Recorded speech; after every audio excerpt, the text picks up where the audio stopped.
I have this bag here, and that's the only thing that's left. Is that the bag that you gave me? It had all the chemical stuff, but it was sealed. Yeah. It was completely sealed. It was not. There was no. There was no tape on it. It was sealed. I had to open this. No, it was open through this part. Right Oh, here. okay. Oh, okay. So it was already open, except I cut it. Those must some have more. fallen out somewhere though, because that's where the 6 op amps were. Was in this. Yeah, I found. I know where the 6 op amps are. So okay, I got the 6 op amps. Good. Yeah, Can the I op see amps. that one for a second? Yeah, this is the other chip that I have not soldered yet. Yeah, I thought there weren't any of these because I wasn't sure because I didn't have anything to compare it to. But, Yeah, so that's the other one. That's yeah. the 6-pin thing, whatever it Yeah, is. so these belong together. This is the bag Yes. it originally came in. Yes. So we need 2 of these, Mhm. and then if we already have 1 op amp, then we need at least 1 more. Okay. If you're up to it though, 2 more would be totally awesome because that's the most critical part. Yeah. We need at least 1 more though. The op amp is the most difficult one to solder because I You're have to. so good at this tack though. I You have can to show bend us some. one. I have to bend some pins up, so that they won't contact with the pad. Yeah, that's a lot of work, man. Like, no joke. We're really glad that you're doing this because we wouldn't be able to start this just yet. I'm going to leave this with you, though. So, Okay. You already have 5 of the converter boards still, right? Yes, I do. Okay, so that should be enough for 2 of those and 1 or 2 of the. Okay. programs. So now I know how much we need. Okay. Thanks a lot. Sure. Okay. So anything else? I mean, were there any more work done? Let's see, where are we? We need to secure some programmers. So we need at least that one programmer that you said we could borrow from you, the interface. But this is ISP only. It does not do debug wire. Right. We just need something to start programming. Right? Now this thing you can get it started, especially if people have done it in the simulator already and have proven that something is working in the simulator, they should be able to download that code onto the actual device and expect it to work out of the box on the device. Right. So I think getting the simulator up and running and verifying as much software as possible using the simulator is going to be important for software development. Copycats. You guys see the Ottoman, huh? How about the one that has massage ability? I think we need to build a lot more momentum on that front. Mhm. A solid, working, proven code in the simulator. Mhm. Right. Because I think there may be a misunderstanding that we need a bunch of hardware to reach that phase. So therefore we aren't coding that stuff. But I don't know whether there's a misunderstanding or not. I'm just well, there's an unknown variable, and it's holding up the project, and it's really starting to hurt the project, to be just really honest about it. I think we need to get some software really going, because kind of as a whole, it feels to me like we're losing a lot of steam, and some of us are at risk of getting pretty burnt out by not like pressing it forward. So that's going to be a bad thing. I don't know what the consensus is. That's why I'm kind of looking around, not like pointing fingers at that. Just kind of see what's the consensus. Like, how are you all really feeling? Is everybody like motivated still? Or are we all getting really busy with class and kind of tired? I should have more free time coming up. This is like the last 2 weeks were pretty hectic for me school-wise.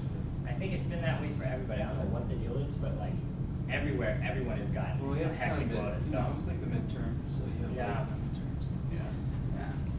So that's good. That'll be really good because I don't know. I'm getting kind of tired personally. And we only have, 2 weeks until spring break? We have about 2 weeks before spring break. And that'll be a nice little break too for. Yeah, but the class ends after that, doesn't it? I think it's spring break and then 2 or 3 weeks after that. Isn't it? Spring break and then it's like 2 weeks. 2 weeks after that. No, and then after that 2 or 3 weeks, or 3 or 4 weeks. And then the end of semester. Yeah. Oh, that brings up the other thing. Around spring break time, I think the Micro Mouse regional competition is around our spring break time, and it's always on a Saturday. So I just want to see if anyone is interested to go to the Micro Mouse competition. It's a regional competition, so this is not a Davis only thing. I mean, Davis has no entry this year. I know that for sure because I'm not there. There's one in Reno or Is it Reno this year? Okay. Oh no, I was asking. It could be. We thought that maybe it was in Reno last time. I do not know for sure. Let me search for that, and I can log into my virtual machine right now.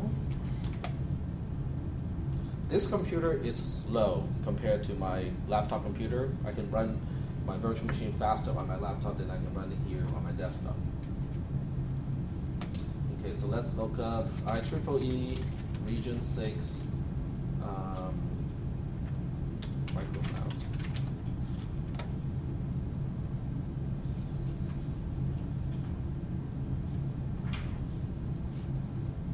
You said the micro mouse was like a senior project.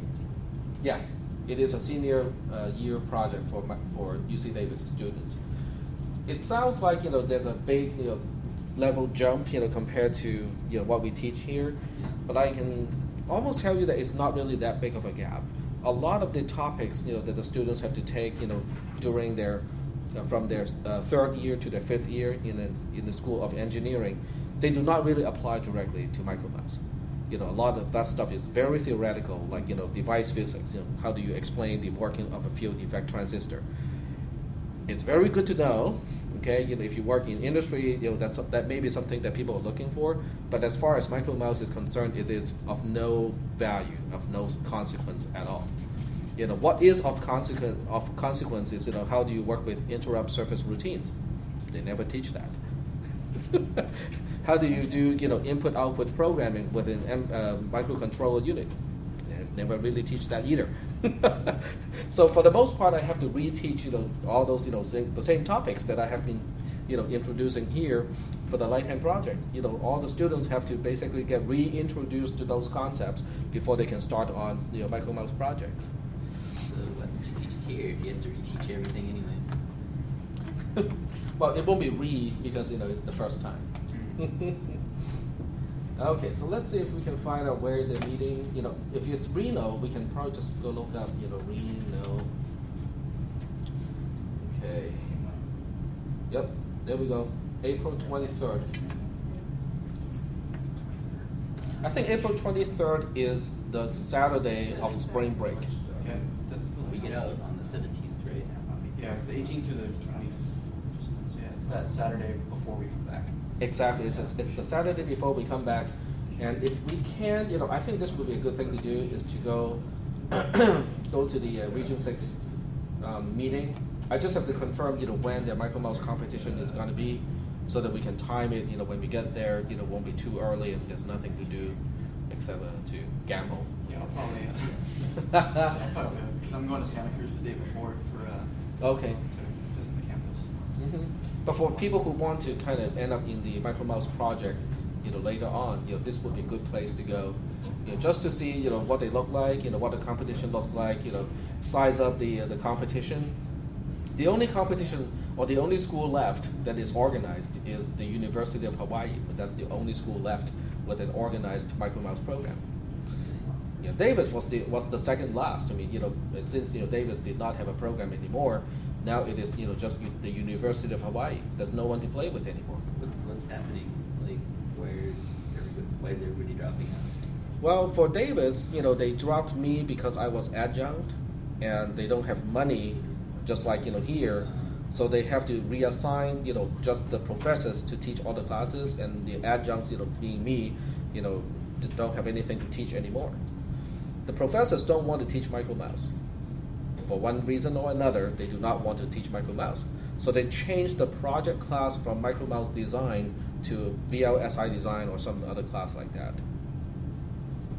Something that does not involve breathing in flux fumes and potentials of getting fingers burned and stuff like that. That's bad though, because if somebody comes out with all that education, they can explain all the theory of like a FET, for instance. They have no hands-on experience, and they're going to work with like 20 people, maybe lead a team of 20 people that has to do that kind of stuff all the time. Yep. In my experience, friends of mine that are in those teams, they kind of hate those new engineers at college because they're younger than all of them. They don't have a family yet. All these guys have families and stuff. This young guy comes out and he's like, "Do all this." It's like, easy, man. That's It's so impossible. easy. You should know that. And he's like, "But I only have theory." I don't know what's possible. It is. Well, I think that's one thing, but I think what makes it worse is, sometimes, the engineers will say, oh, this is below me. I mean, I'm not a technician. I'm not supposed to, waste my time on da da da da da. That's a good way to make people not like you in the workplace. Oh yeah. Oh yes. But that's what happens. It's not monitoring your program because the program service stopped. I think that's okay. Wow, that is so fast. Okay, so what do we want to do today? We already talked about how to get the timer interrupt set up last time. So do you guys want to kind of continue with the ADAC, the analog to digital converter thing, so that we can set up the sampling of the two channels, that we can just go back and forth? Okay, all right, so we'll do that. So are we recording? We are recording. And we're on the right channel, right? We are on the right channel, yes. Good. I double check. Good. Okay. Just doing my due diligence here, I understand. Never trust tech. And I don't. Do I have AVR Studio right here? The good thing about QEMU or just about any virtual machine these days is I can pass through a device to the virtual machine. So by the time we actually want to do some on-target debugging, I can actually make the JTAG ICE device to pass through onto the actual target from AVR Studio.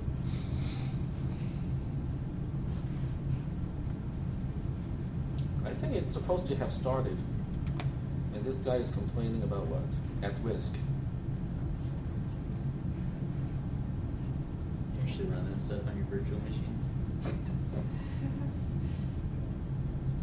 It's out of date. Okay, fine. Go away. Oh, suddenly it's good again. Usually takes a little bit for that to start up. So I noticed that when I started my computer offline. Okay.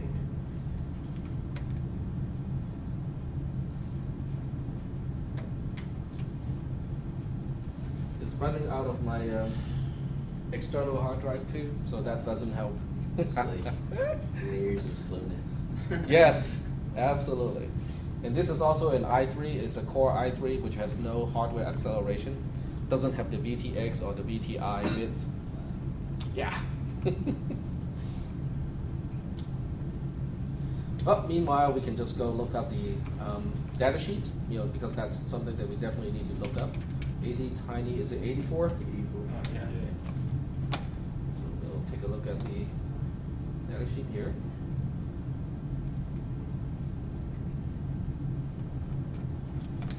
And what we want is to take a look at the ADAC portion of the data sheet. So when I'm doing this, I'm also kind of showing you guys how to read the data sheet. It's not really hard. It's just that sometimes we have to focus on particular items of the data sheet. And what we want to look up is chapter 16, the analog to digital converter. There's an overview. If you do not know what is a ADAC, an analog to digital converter, it gives you a brief explanation of what it is. Essentially, it is it has a multiplexer, which means that there's really only one ADAC device in the MCU, but it has a multiplexer in order to read any one of the 8 pins on the package as one of the input of the ADAC. So ideally speaking, we can use up to 8 channels, but we only really have need for 2 or 3 channels. We have to monitor the battery voltage. We have to monitor the proximity sensor of the front and the other side. So that makes up at least 3 channels. But we still have a lot of channels left if we want to use those additional channels of analog to digital conversion. Have I ever explained what is the difference between a normal input pin versus an ADAC pin? No? Okay. A normal input pin is binary. In other words, if the input voltage is above a certain threshold, it is registered as a 1 when you read it in software. When the voltage is below a certain voltage, then it is registered as a 0 in software. So you can either read it as a 1 or a 0, but not anything in between. It's not. It's helpful, and when you want to see whether a button is pushed, because when you press a button, it will just register as a 0. When you release a button, it will register as a 1. And do you want me to go over the concept of a pull-out resistor and all that stuff? No, or just focus on this one for the time being. I think that only really applies to me right now, so it probably. Okay, we'll just focus on this one. Yeah. Okay, an analog to digital converter means, when you read the value, it is not a binary value. It's not just 1 or 0. Instead, it is in this case it's a 10-bit ADAC, which means it will give you a value between 0 and, let's see, 10 bits will make it 1024. So it will be between 0 and 1023. Okay, the entire voltage range that you can sense will be chopped up into 10,024 levels, and so you will have some ability to read the actual voltage on the pin instead of whether it's above a certain threshold or below a certain threshold. Now this is really helpful, because when we work with the proximity sensor, we actually need to know, what is the reflected energy from the whiteboard or the surface. Okay, because we are relying on on that to sense whether the pen is quote unquote touching the surface or not. Okay, so we cannot just use a comparator and say, okay, it's about a certain threshold and we register as a 1. We want to do as much processing in software instead of hardware. Why do we want to do this in software? I mean, it's easy to do it in hardware. You can just add a comparator, which is an op amp, and so that above a certain threshold it becomes a 1, below a certain threshold it becomes a 0. Well, we may have room for it, but even if we had the room for a hardware comparator, you cannot change the behavior at runtime or once you have the circuit board assembled. Software is adjustable. And software is very, well, to a certain extent, yes. Certain things you cannot do it in software, like if you want to expand a certain band and make it and amplify that part, you cannot do that in software. That has to be done in hardware. But when it comes to actually processing the information, software gives us a lot of flexibility. Okay, and that's why we are going to do it in software. And to do it in software, you have to be able to read the actual voltage level on the pin instead of just whether it's above or below a certain threshold. All right. So, and this part here, if you look at this figure, this is a schematic of the ADAC device. Let me see if I can make this bigger. Let's make it just a little bit bigger. Okay, there we go. That was not smart.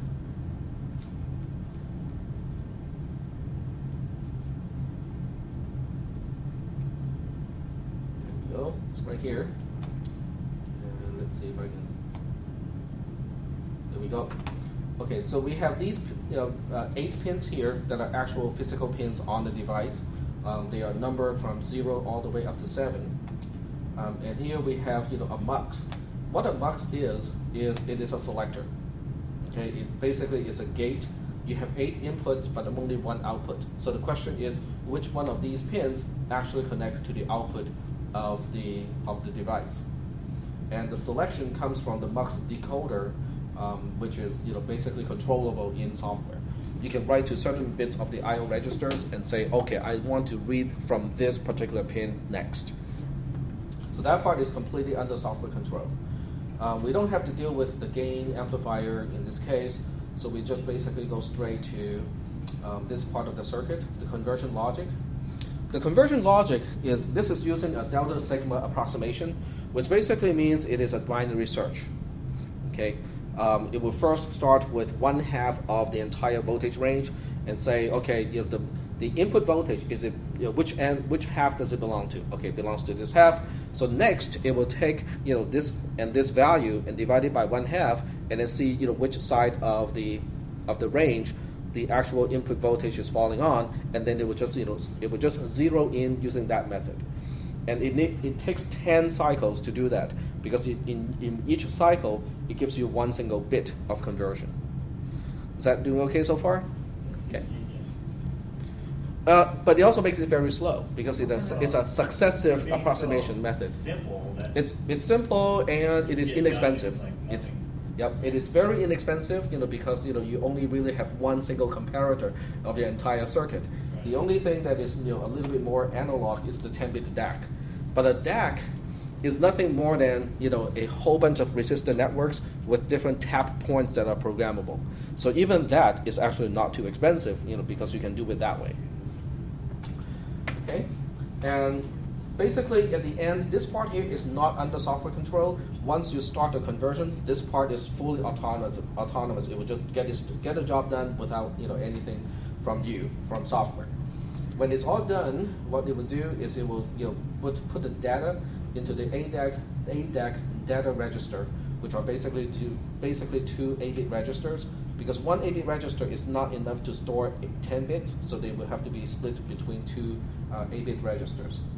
When it's ready, when the conversion is all done, it will also, I'm trying to look for the interrupt flag here. So here's the interrupt flag. When the conversion logic is all done, it will also set the ADIF, which is the analog to digital interrupt flag, and that will be integrated into this control register here, and there will be this is an AND gate to AND it with ADIE, which is analog to digital interrupt enable, and when both of these flags are 1, it will actually generate a ADAC conversion complete IRQ, or interrupt request. And that request will feed into the processor, and then the processor will get interrupted. And if you have specified an ISR, then your ISR will have control at that point. Okay, so I'll be doing okay in the general concepts of the ADAC. Doing okay? All right. And now remember, okay, let's take a look at this part here. Here's AREV for analog reference. VCC, which is the voltage, for the entire system, internal reference of 1.1 volt. These three things, go into this mux here, and in software, you can control what is the reference voltage to the ADAC, which basically control what is the range of voltage that you want to measure. If we know that what we want to measure is only up to 1.1 volt, then we want to use the internal reference voltage of 1.1 volt, because that will give you all the resolution within only 1.1 volt. On the other hand, if you know that you have to measure a voltage up to 3.3 volts, which is the system voltage, then you want to use VCC as the input here, because you have to cover the entire range up to VCC itself. AREV is an external pin. In other words, AREV can be neither VCC nor the internal reference voltage. So that way you can also give it an external voltage, whatever you think is appropriate for whatever you're trying to measure. So for that part to work, we have to figure out what is the voltage swing, from the op-amp circuit. Go ahead. So let's just pretend, for the sake of dialogue, that the voltage swing is pretty good. It's big and covers, almost the full swath of what we're dealing with here. Up to VCC. Let's just pretend it does. Okay. Okay, we can do that. Is there a hardware option among these that gives us more inherent precision over another, given this case of a huge voltage swing? The only technique you can do is to do averaging. In other words, instead of only reading one sample and say, oh, okay, this is the value of this particular, IRED, photo sensor, you basically read it multiple times. Assuming noise is uncorrelated, this can give you additional resolution. I remember you mentioning that before. For some reason, I can't really visualize how that's so. By averaging, say, like 3 values in a row or something. Well, usually it's a power of 2, so that you can increase the number of bits of resolution, 1 by 1 by 1. How does that work exactly? How does averaging increase the?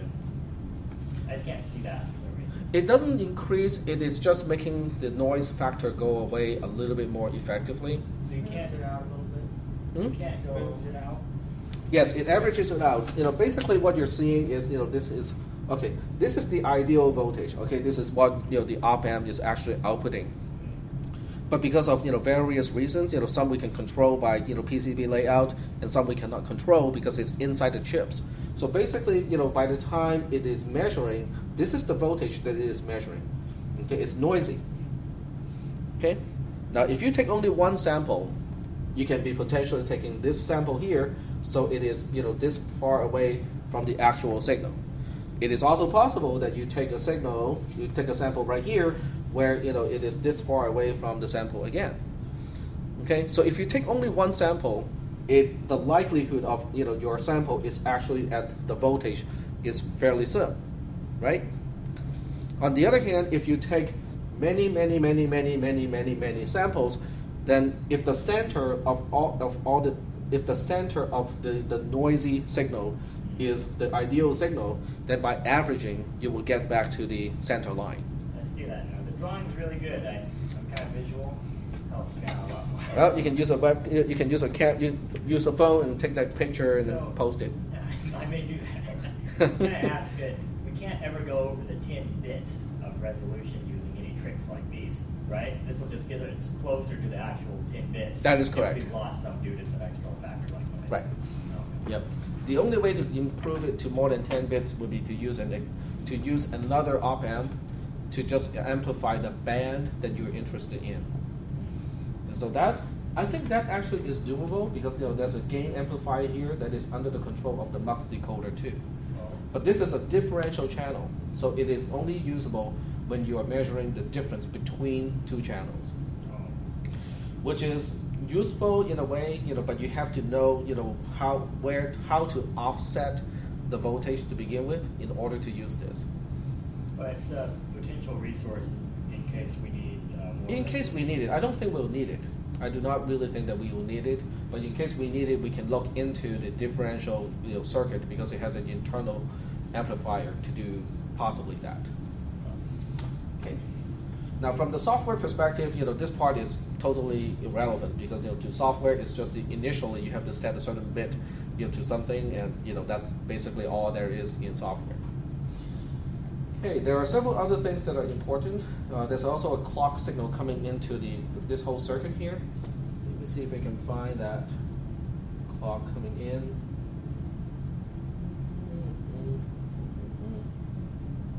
Nope, I cannot find the clock. Maybe it's not in this picture.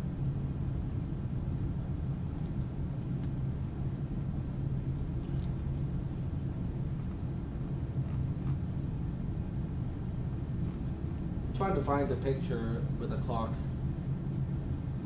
Okay, right here. Okay, right here we have the conversion logic.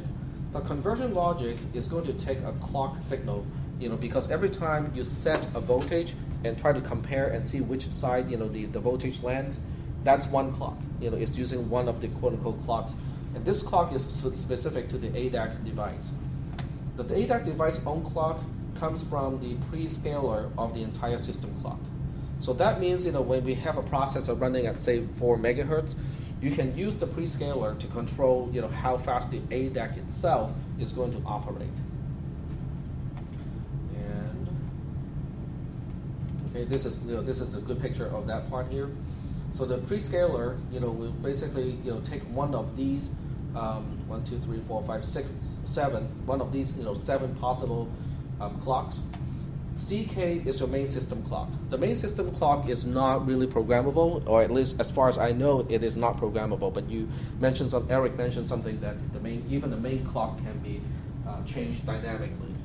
With most devices from Atmel, it is not programmable. If you clock it as 4 megahertz, it clocks at 4 megahertz. Yeah, I'm still not totally positive about that, but I think it was in addition to the fuse bit. So you don't just set like the hard fuse bit over and over again. You set it once at like say 8 megahertz, and then you divide that out and you run it like 4 or 1. And Okay.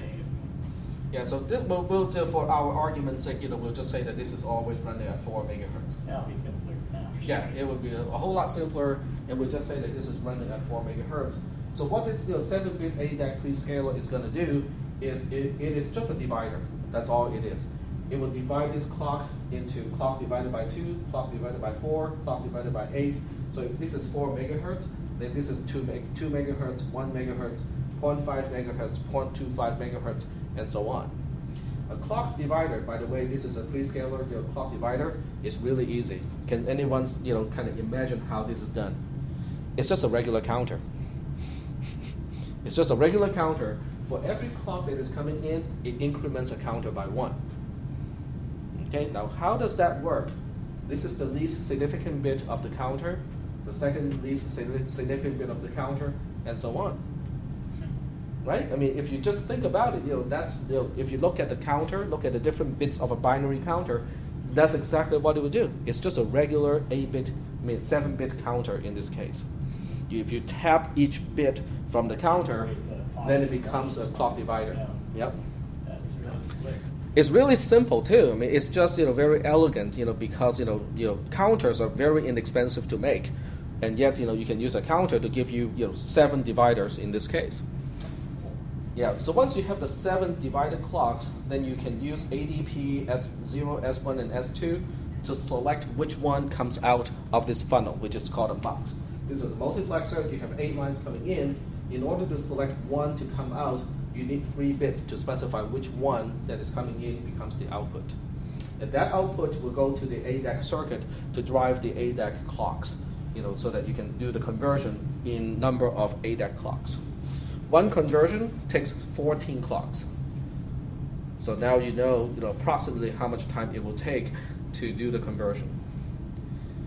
Okay. You can control the speed by controlling the prescaler.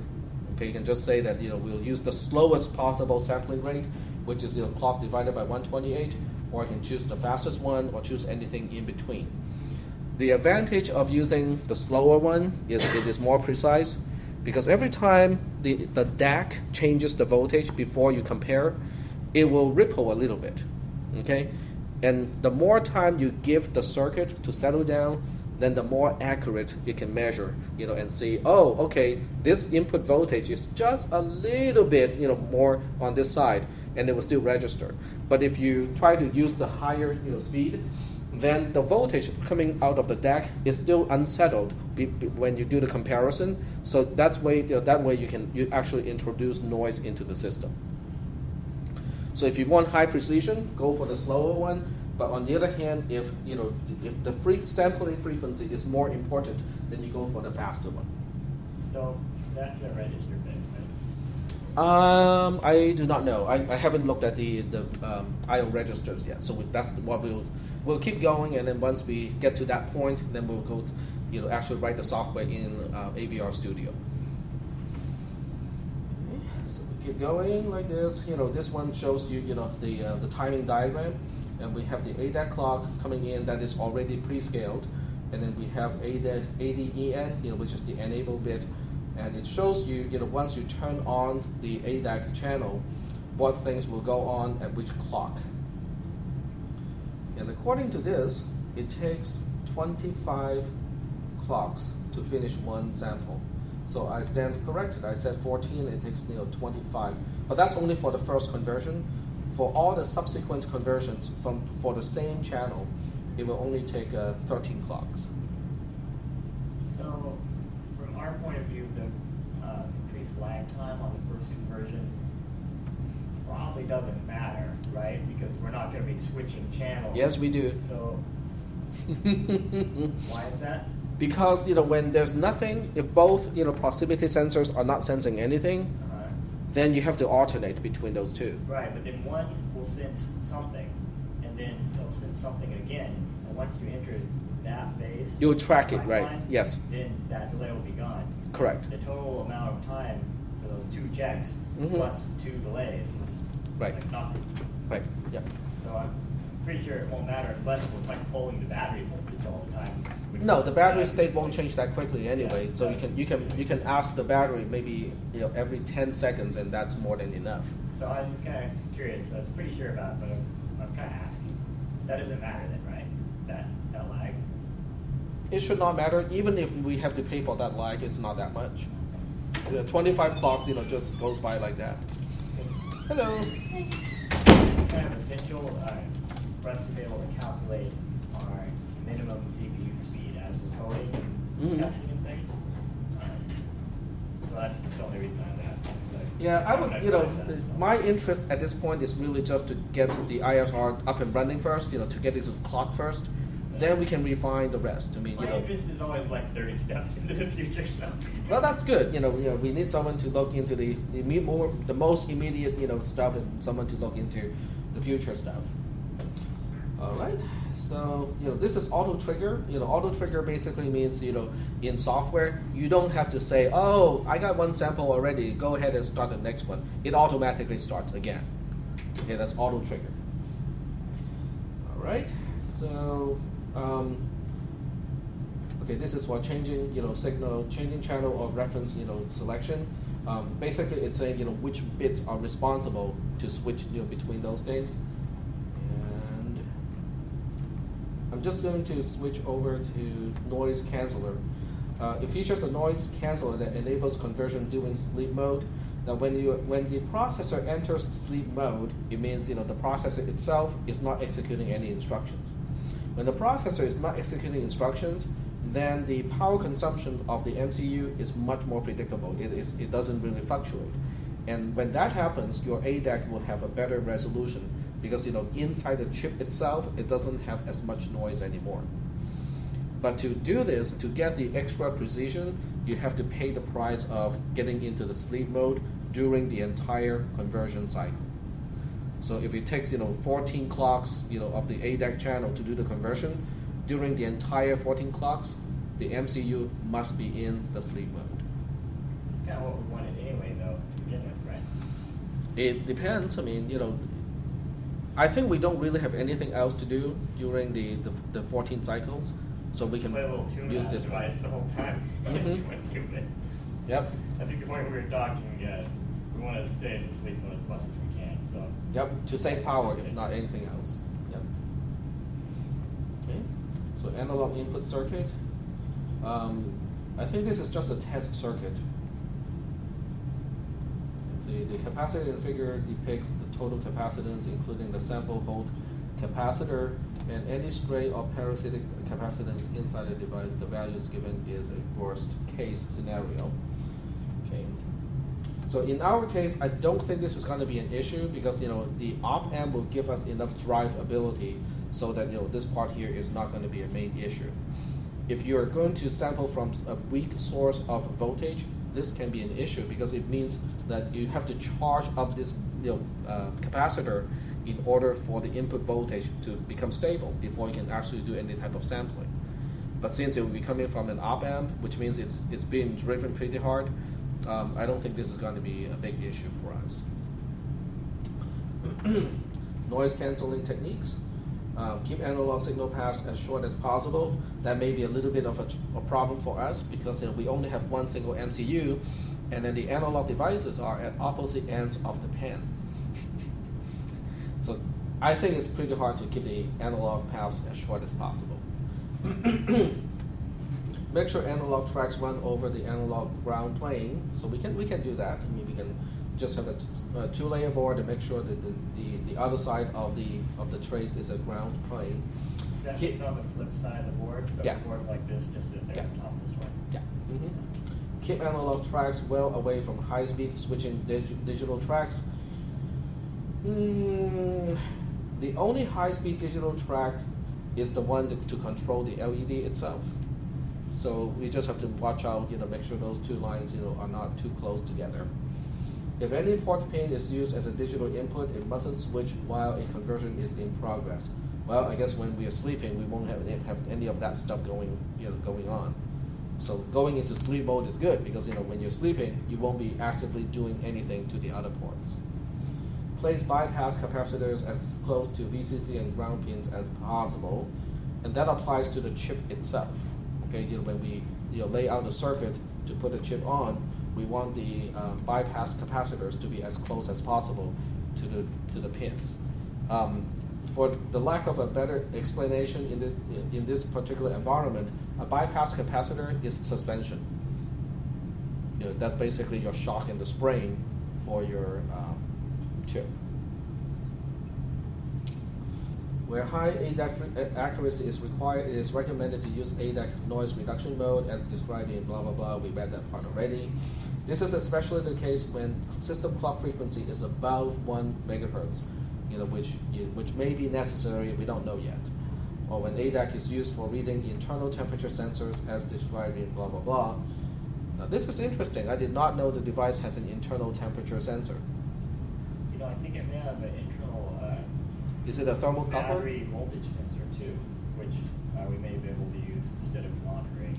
All right. the ADAC. Instead of an external bridge. Okay, that could be useful. All right. So now down to the accuracy definition. We'll just kind of bypass this part here. It is important, but from the perspective of setting up the interrupts, it is not. So we'll bypass this portion here, and just take a look at the math in the whole thing. The first part is what kind of voltage range do we need? I think we will skip this part too until we know what is the output from the op amp. We'll just go ahead and skip this part. And temperature measurement. The temperature measurement is based on the on-chip temperature sensor that is coupled to a single-ended ADAC 8-channel. So it is already built into the chip. That could be useful. You can tell whether the presenter has cold hand or warm hand. All right, so this is the important stuff from the software perspective. The first register, which is called the AD-MUX, is the ADAC multiplexer selector register. We have the reference selection. There are 4 choices. The last one is not used, because it is quote-unquote reserved. From the software perspective, we can just pick one of the first 3 choices. But in order to determine which one is more appropriate, we have to find out the performance of the reflective sensor first. So this is something that we cannot really decide.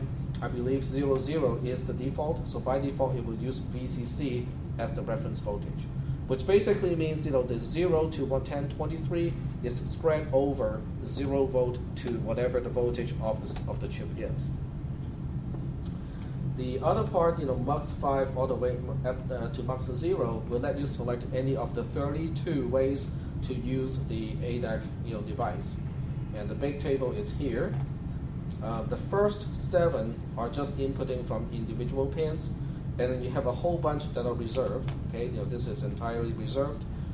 You can also read the ground itself. In other words, you can see whether the ground signal is noisy or not. You can read the reference voltage without using one of the channels, so you can see how noisy the internal reference voltage is. You can read ADAC 8 is the thermal sensor, so you can read the temperature of the chip itself, and then the rest are reserved for offset calibration and reversal differential channels. So we'll, for the most part, we'll just use the first 7, and you just have to set, you just have to set the MUX 5 to 0, according to these bits here. These are for the differential channels. Essentially, for a differential channel, it's trying to figure out this is the positive end, and in this case, this is the negative end.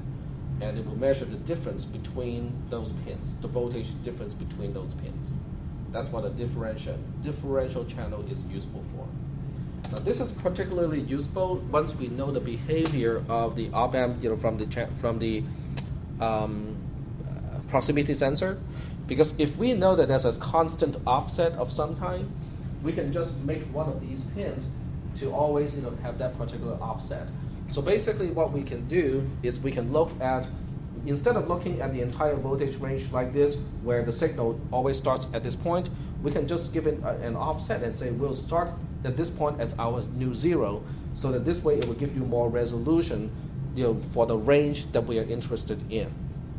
So this is potentially a way to make our device more precise, but it only works when you know how much to offset.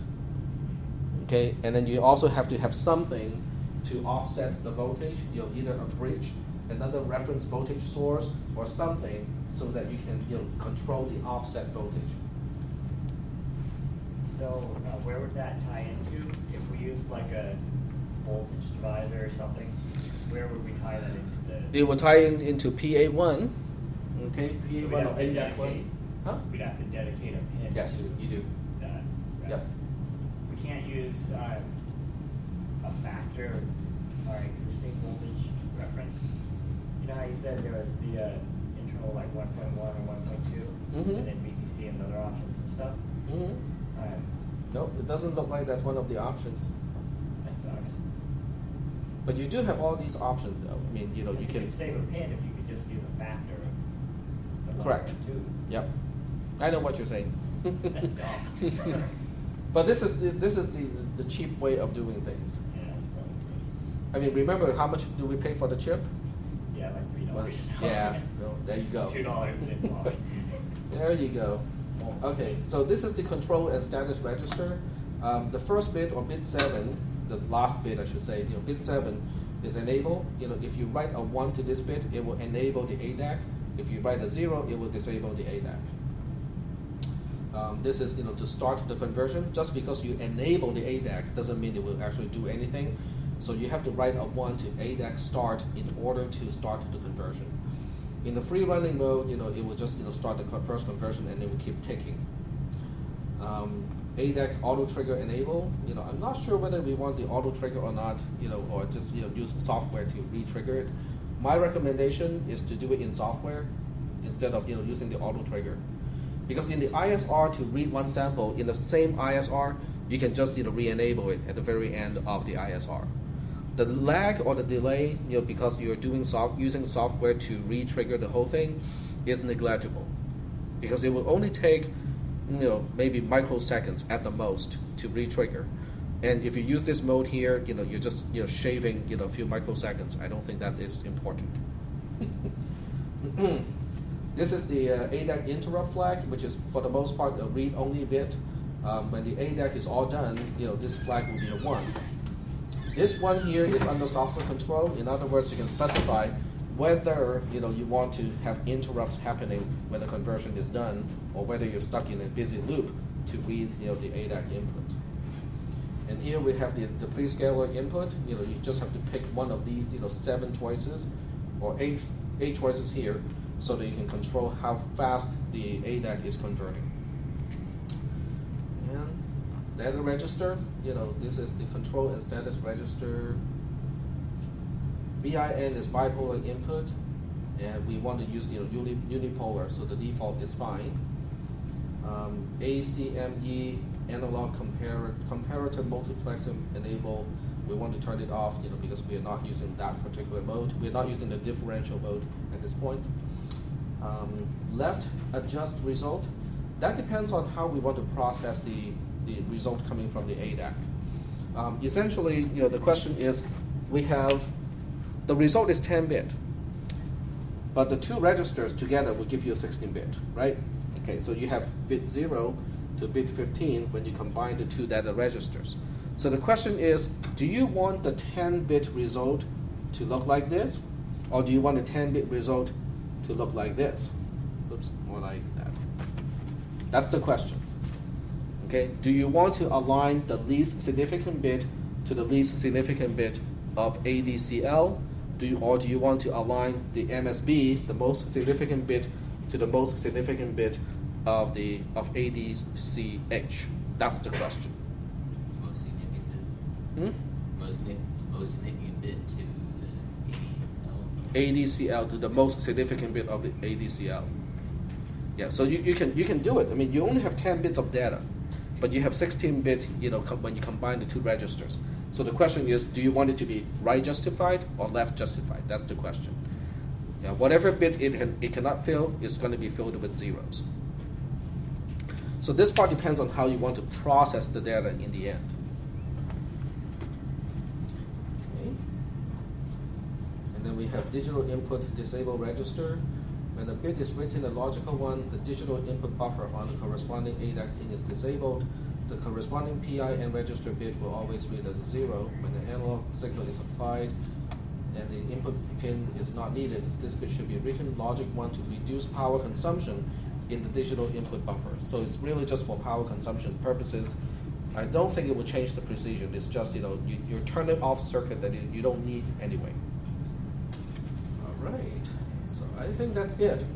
Let's go to the software part and see how to make this work.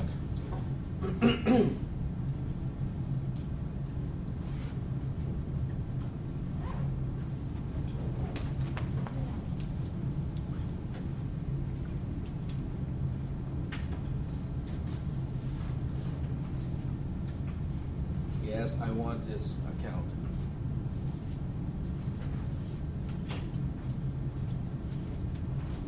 Oh, super fast. You can actually see the Windows updating itself. Okay. This is funny. I know what potential threat you found, but I can't show you. I know what it is, but I cannot show you. Just mute the recording real quick. Cover the mic. So let's go ahead and start a new project. And thank you. ABR GCC. We'll call this ADAC test. Create folder. Okay, we'll put everything into a folder.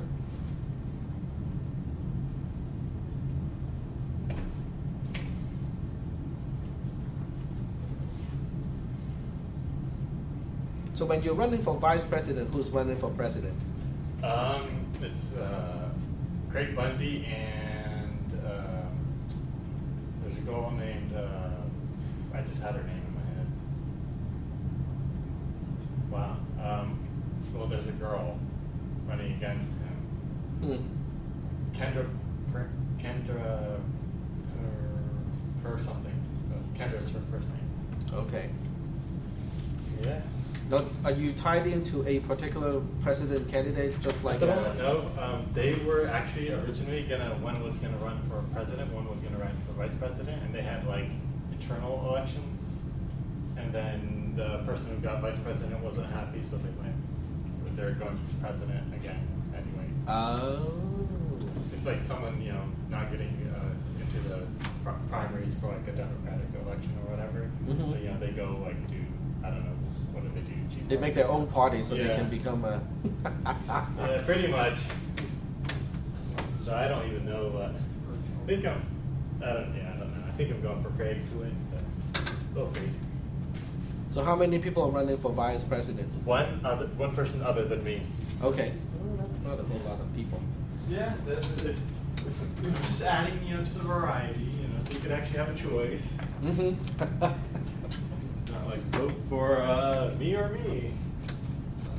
Okay, I'll be back soon. All right. Just gotta turn the paper. It's not like we're going anywhere anytime soon. Are you gonna start bringing your laptop here? So, Hmm? like, are you gonna start bringing your laptop? My laptop is here. Plugging into the Projector. Yeah, it's just unplugging the VGA cable and the network. I don't even need the network here. But this is kind of slow. A little bit. It's still interacting. It hasn't locked up yet.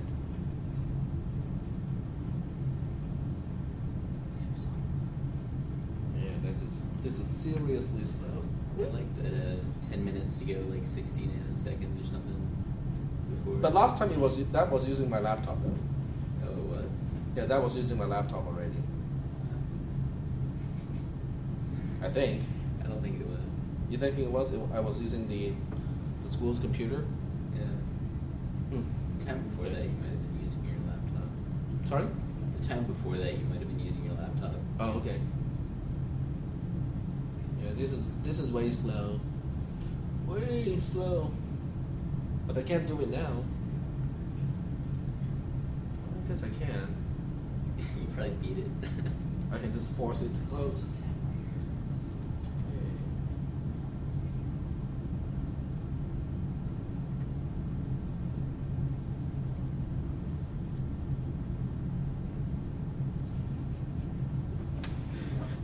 Okay, bring my laptop up.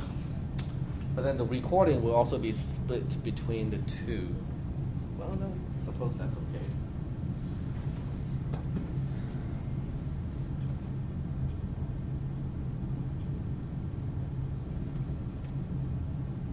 You can get like Fraps or Camtasia or something.